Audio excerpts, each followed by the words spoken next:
Welcome all of you to my video. In this video we are going to see chapter 5 coordinate geometry, example 5.19. Calculate the slope and y-intercept of the straight line 8x minus 7y plus 6 is equal to 0.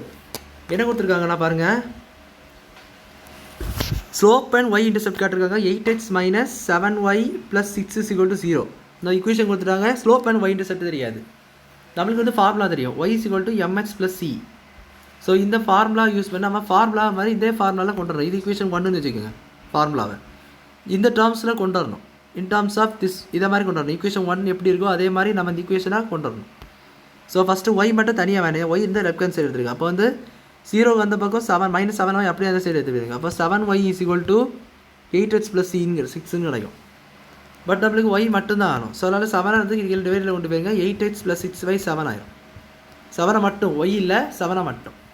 7 மட்டும் பண்ணிட்டு அந்த மல்டிப்ளைல இருக்குது, இந்த right hand side வரும்போது டிவைடில் ஆகும்.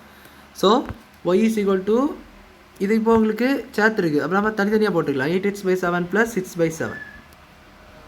இப்போ நல்லா பாருங்கள், இது கொஞ்சம் ரீஅரேஞ்ச் பண்ணிங்கன்னா 8 by 7 x plus 6 by 7. இது நீங்கள் ஈக்குவேஷன் 2ன்னு வச்சுக்கோங்க. ஸோ நான் ஃபஸ்ட் ஈக்குவேஷன் இங்கே எழுதி பாருங்கள். y is equal to mx plus c. இது ஃபஸ்ட் ஈக்குவேஷன், நம்ம எடுத்த ஃபஸ்ட் ஈக்குவேஷன் தான் இது. ஸோ இது கம்பேர் பண்ணி பாருங்களேன். சிக்கு நேரம் என்ன இருக்குது, 6 by 7. So y-intercept is equal to 6 by 7. And slope என்னவாக இருக்கும், ஸ்லோப் எம்மாக பாருங்களேன். இதுதான் ஸ்லோப் எம். எக்ஸ் எழுதிடக்கூடாது, எக்ஸ் ரெண்டத்துலேயே இருக்குது. ஸோ அதனால் எக்ஸ் எழுதக்கூடாது. இதை பாருங்கள், M is equal to 8 by 7. So இதுதான் அவங்க ஆன்சர்.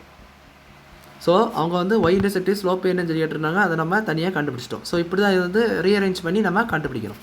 ஸோ அவ்வளோதான் அந்த சம் புரிஞ்சுக்கணும்னு நினைக்கிறேன். வீடியோ பிடிச்சல லைக் பண்ணுங்கள், ஷேர் பண்ணுங்கள், சப்ஸ்கிரைப் பண்ணுங்கள். டவுட்ஸ் இந்த கமெண்ட்ஸ் எல்லாம் கேளுங்க. தேங்க்யூ.